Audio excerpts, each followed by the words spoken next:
Good evening or morning or whatever time of the day it happens to be. Welcome one, welcome all to the Writer's Block podcast. My name is Greg Nykus, your host, and this week we have a very fun, exciting episode full of, and I'm quoting directly, wonderfully weird vibes. Children's author and illustrator Christy Mandin is joining us this week on the podcast to talk about her latest children's book, Millie Fleur Saves the Night. She'll tell us about changing publishers to accommodate different projects, how she copes as an illustrator dealing with aphantasia, how she hopes to help teach kids about the environment, as well as her past works and her upcoming, yet-to-be-released project, Bittersweet. If you're listening to the Writer's Block podcast on Spotify or Apple Podcast, please consider leaving us a review and giving us a like. Let us know how we can improve the show, and if you want to go the extra mile, you can find us on social media, Facebook, TikTok, and Instagram at Writer's Block Pod. We also have a Patreon where you can go for a few extra goodies and episodes one whole day early. That is patreon.com/writersblockpod. Now let's get into today's conversation with Christy Mandin. Do your tattoos say frog and toad? They do. They do. I also have which arm? I also have Stregonona and Richard Scary. That is awesome. You both write and illustrate your work. That's right. Which came first, your love of writing or your love of drawing? Definitely drawing. Yes. Author me, that girl creates problems for illustrator me often.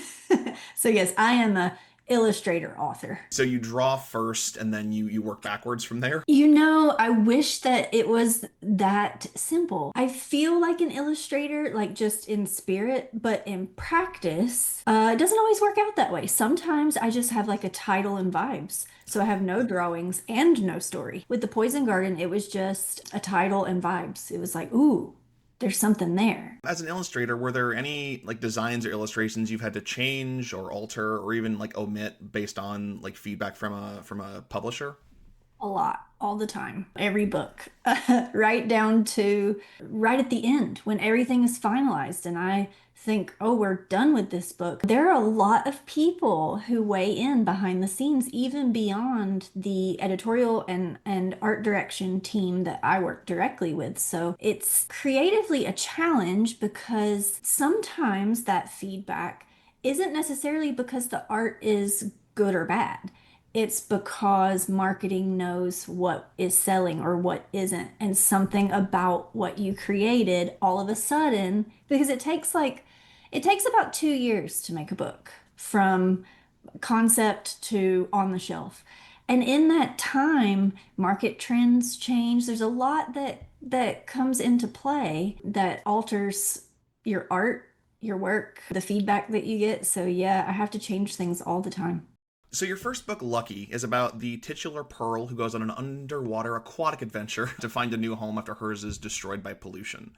That's What right. about this story seems like a good fit for you? Like for your first book, what was the like deciding factor for this to be the first one, and how important is that environmental message to you? As first books go, I think if you would ask anyone who has broken into traditional publishing, first books are often, I think creators have complex relationships with those first books. The environmental aspect is not hard to answer. When I wrote that book, we lived in Florida. We lived on a canal that connected to a 100-acre dead lake. So much agricultural runoff had polluted it to a degree that it was anaerobic. We lived there for 7 years. 5 of those 7 years, the county spent rehabilitating that body of water. You know, my kids would catch, the classic like cartoon catch a boot.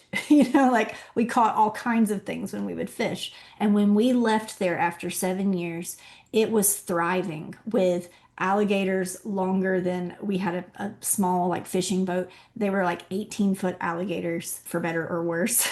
My nightmare. It was a time in our life where it was relevant, but then publishing is complicated. All the stars aligned. It was actually, my first book was actually 2 books because when I sold Lucky, I sold Lucky and a second untitled picture book. And then with Lucky and I guess Millie Fleur that followed it, obviously you had those environmental themes in both series. How much thought went into sharing those messages but directed towards a young audience? The big question that I always like, no matter what story I write, always come back to why do kids even care about this? Like, that's the main question to ask when you're writing a picture book because, picture books are a 4 to 8 genre often. It can vary, but you're dealing with lap readers who can't read up to emerging readers, right? But you're a grown up writing them.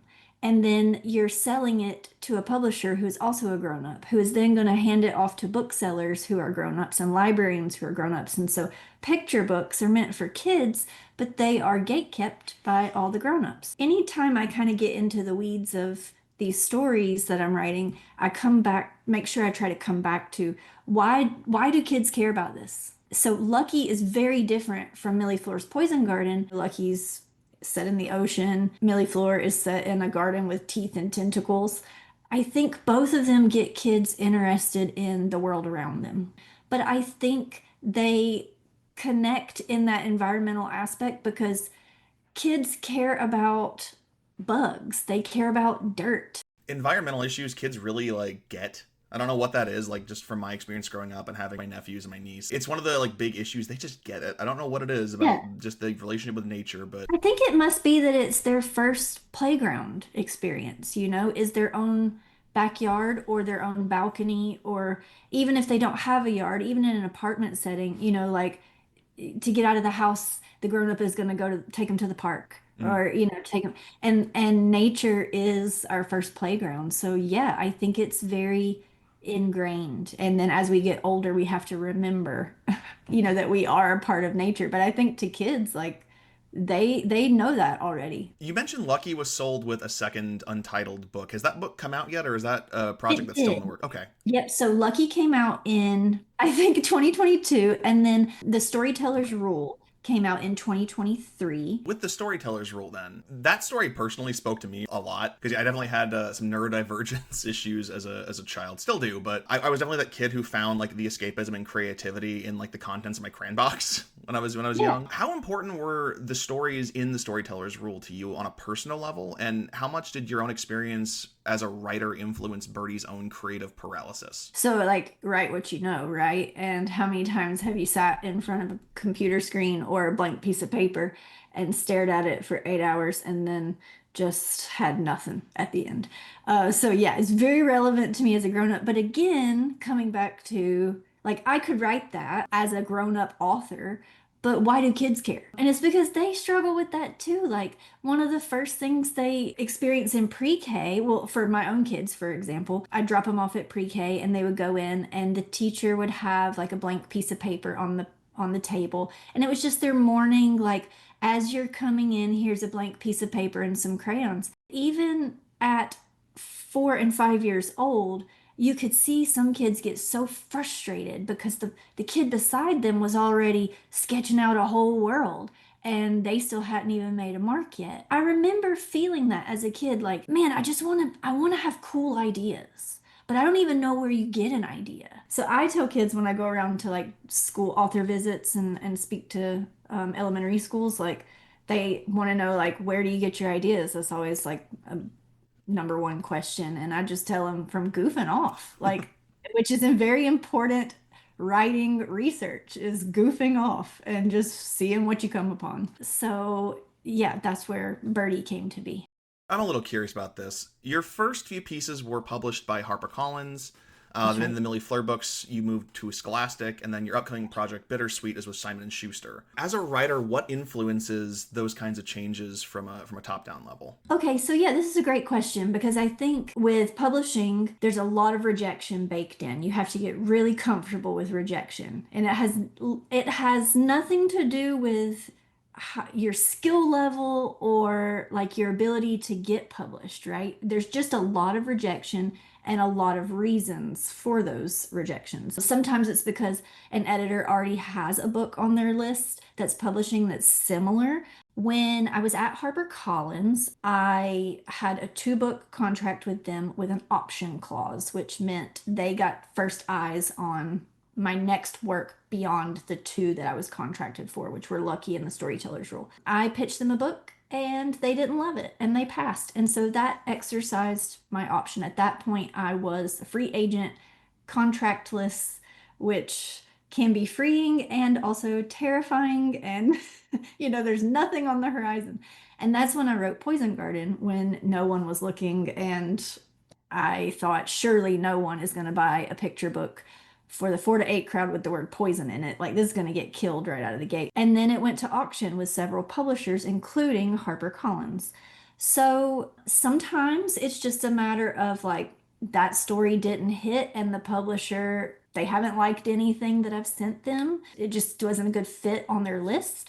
Or sometimes, like for instance, with Millie Fleur's Poison Garden went to Scholastic. A lot of like money decisions get made. In an auction, they tell you like, we'll give you this much money, and we also will give you this much marketing and publicity and support. And so sometimes you have publishers competing for the book who will offer the same amount of money, but the amount of support they're going to give you long term is the kind of tipping point. Those decisions aren't really like creative ones to go to different publishers, those are more business decisions. Bittersweet did not land with Scholastic because of the content. So, I pitched it to my editor, who is the editor for all the Millie Fleur universe. Because Bittersweet is set in like a nonfiction genre and also in World War II, well, post-World War II, that is a hard sell for that age group. Sometimes a publisher also kind of wants to brand you a certain way, and Millie Fleur has a very distinct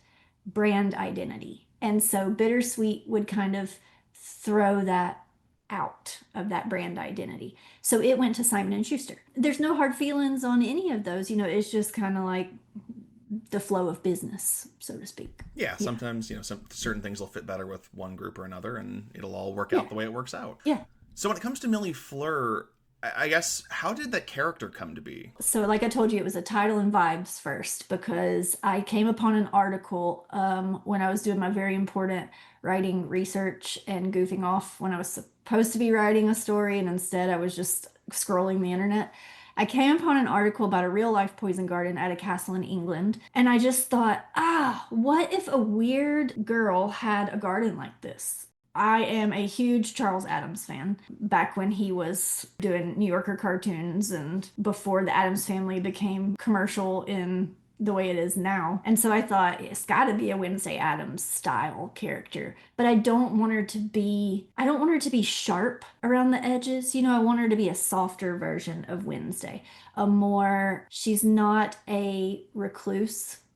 She's not a like push people away kind of girl. I just started working on character designs, and fun little tidbit, I have aphantasia, which is an inability to produce images in my brain. So when I close my eyes and visualize, it's just black. There's nothing there. So I think in terms of vibes and words and emotions. A lot of times character design for me is wailing and gnashing of teeth and sackcloth and ashes, biblical proportion of drama, because I will put a character down on paper and that's not them. And then I have to keep going, put more characters down on paper. So I have a lot of spare characters that weren't for that story, that maybe I could draw from later, but yeah, that's how she came about. So she's got the Wednesday Adam vibes. She's a little bit kooky. What message did you want to share with kids about feeling different? When I was a kid, so you mentioned neurodivergence. So we are a house full of autistics. And so as a kid, I never felt like I fit into any one box, like all the prefabricated boxes. I liked to step into them, so like I never felt like there was a lunch table that I fit squarely at. It's not that I think if you asked my peers, I wasn't like a weird kid in a traditional sense. But I felt like I was because I didn't pick a thing and stick with it, so like I was a horse girl and I did cheerleading and I had a collection of dead things and like I didn't want to pick a thing. I just wanted to experience all the things. And so I grew up just kind of feeling weird, like I just didn't fit anywhere. I tried squeezing myself into those prefabricated boxes. I've lived 1,000 lives, had a million careers. And finally one day I was just like, you know what? I don't have to pick a thing. When I was writing Millie Fleur's Poison Garden, you really shouldn't set out to write a book with like a message. I feel like the best books you get to the end and you realize what you did, like a fever dream kind of. And I got to the end and I realized, oh, I wrote the book that I would have wanted to read as a kid. One that was like the thing that you feel weird about, it's fine. Who even cares? Be weird about it. There are people out there who, if you just are your authentic self, they will find you, so just share what you like, even if it's all over the map, even if it's plants with teeth and tentacles like Millie Fleur, just share it and you attract your people who will appreciate those things about you. Did you know that Millie Fleur's Poison Garden was the start of a series when you wrote it? And how soon did the concept for book 2, Millie Fleur Saves the Night, come to you? Yeah. So no, because when you sell a picture book, now, other genres, so, like leveled reader, chapter book, middle grade, young adult, all of those you can set out, make a story and kind of have in your mind that maybe one day it might be a series, but you're told to never, under any circumstances, write a picture book with the intention of it being a series because it almost never happens. And so you just write the best book that you can write and you just move on to the next thing. My first two books, my experience, and again, if you ask authors about their first couple of books, I think a lot of them will say the same. My experience with those two books was like night and day with Millie Fleur. Millie Fleur was like being shot out of a cannon. I had captured some kind of like lightning in a bottle and I didn't know it until it was happening because you don't know what your sales are. You don't even, honestly, for me, I try not to even think about what they are. Just make the next thing, right? Don't worry about sales or if you earned out your advance or if you're going to be on this list or that list. Just keep your eyes on your own paper and keep going because that kind of stuff you have no control over. Whether the book is well received, you have no control over. And so I had sold Millie Fleur's Poison Garden like I did the first one as a 2-book deal. But the second book was just like my first contract with HarperCollins. It was an untitled picture book. I was gearing up as Millie Fleur was coming out. My practice is to get very involved in something else, another idea when a book is launching, so that I don't navel gaze and stare at what's happening with it, right? I was gearing up to write the next book, and they came back and were like, we want to do a series. And this was, I don't remember the timeline, but I don't even know if Millie Fleur's Poison Garden was out yet. And I was like, what? You want me to do it again? I don't even know how I did it the first time. The vibes were just that good. I try to tell other creatives who ask me like, how did you do it? And I'm like, I don't even know. There's a lot of luck involved in publishing. That's not to diminish the hard work that goes into it. Like there's a saying, hard work beats talent when talent doesn't work hard.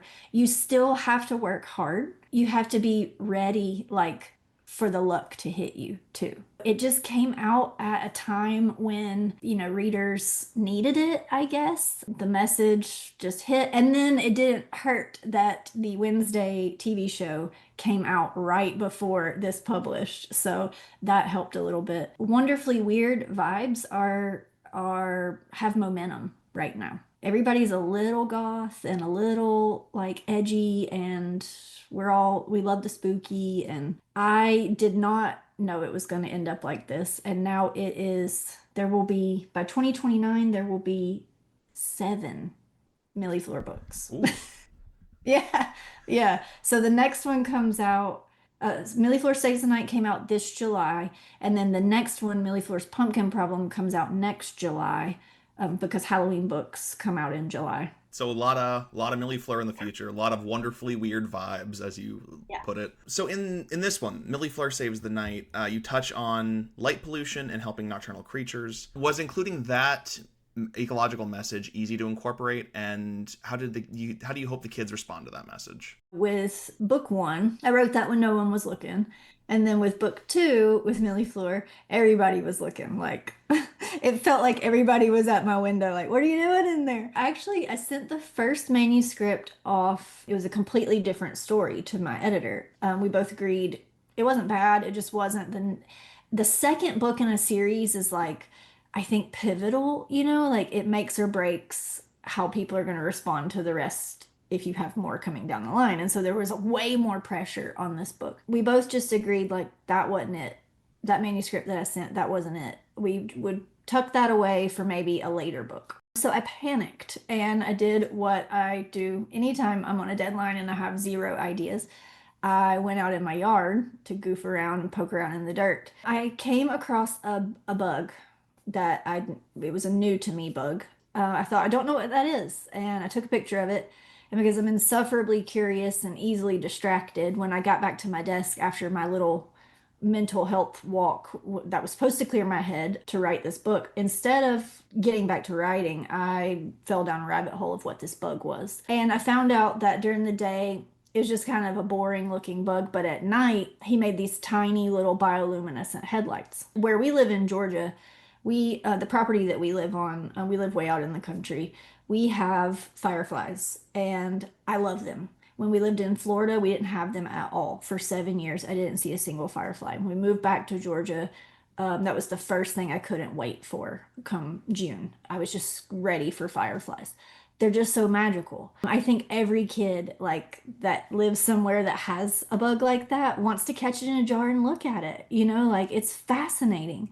And so when I found out there was another bug in my yard, and I had probably passed by it a million times and never known that was also bioluminescent, I thought that's my story. Because with the fireflies, you see them before it gets fully dark.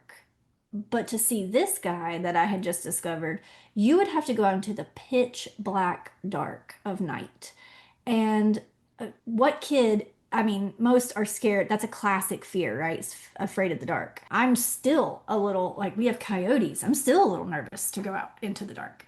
And I thought, that's it. That's the story. It does have an ecological message, but when I got to the end of it, I realized it also has like, of course, readers are going to take what they want from it. You can't really control that. But I felt like I had written a story that also turned the connotations of good and bad, dark and light on its head, and left a conversation open for readers to have about how harmful that can be, to associate darkness as a shorthand for bad. It's Yeah. we live half of our lives in the dark. The dark isn't bad, you just have to get to know it. Is that mentality what made you decide to turn the dark into an actual character? Somewhat, but I also feel like so I have even though I can't visualize images, I do have a vivid imagination when it comes to freaking myself out. And so as a kid, anytime there was like a weird shadow, like the classic tree branch in the window casting a shadow, it looks like something scary. Um, I started to think, that's when we don't have a visual for something, when we can't touch it, we can't know it as intimately. And so we fill in the gaps in our mind. And I thought maybe I could fill the gap of the dark and this thing that you can't really touch or see what's out there. If I could fill in the gap with a character that is actually softer and not threatening, then maybe that communicates something to the reader that maybe the dark is just as afraid of you as you are of it. So I guess lastly, your next release is just around the corner. It's only a couple days at the time of recording this. Yeah. Bittersweet is another very charming looking book based on the true story of the Berlin candy bomber. Is there anything that you wanted to share about this release while we still have a little bit of time left? Yeah, that book it has been really hard to talk about. It was hard to write. It was how do you distill down into 1,000 words or less and 32 pages a time of history that is still extremely complicated and hard for people to, reconcile, and make it developmentally appropriate for the 4 to 8 crowd. That was a challenge. But then with current events around the world, this book landing right in the middle of a lot of conflicts, it's been really hard to talk about. How do you talk about children in post-war settings while there are active post-war settings and current conflicts? It's been hard to talk about, but I think it's very timely because again, coming back to the why do kids care about this? Kids are entering age of reason in the 4 to 8 crowd, and they're starting to realize that the emotions that they have might not be the emotions someone else has, and it's a real like formative time for building empathy. And so I hope that that's what this book does. It shows a victor and an enemy in war, and then reveals to the reader, the grown up and the child, that there's always a way, even when it's complicated, to find a spark of kindness. And you don't know what that kindness, how it will ripple through history. You don't have to solve all the problems. You just have to find a way to move forward with kindness. So, Christy, thank you so much for joining us on the podcast this week. Where can people go to find more from you and your work? Yep. So I have a website at christymandin.com, and then you can find me on Instagram at Christy Mandin. All right. Thank you so much for joining us today, Christy. Thank you. Guys, make sure you pick up Millie Fleur Saves the Night, available now wherever some good old books are sold from the good people at Scholastic. It is a wonderfully charming book, and I highly recommend it if you got kiddos in your life. Also, her next book, Bittersweet, comes out on Halloween.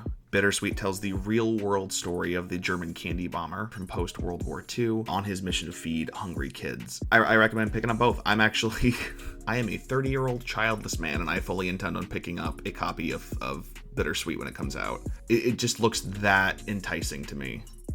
Next week on the podcast, author Olivia Blake is joining us to talk about her latest work, Girl Dinner.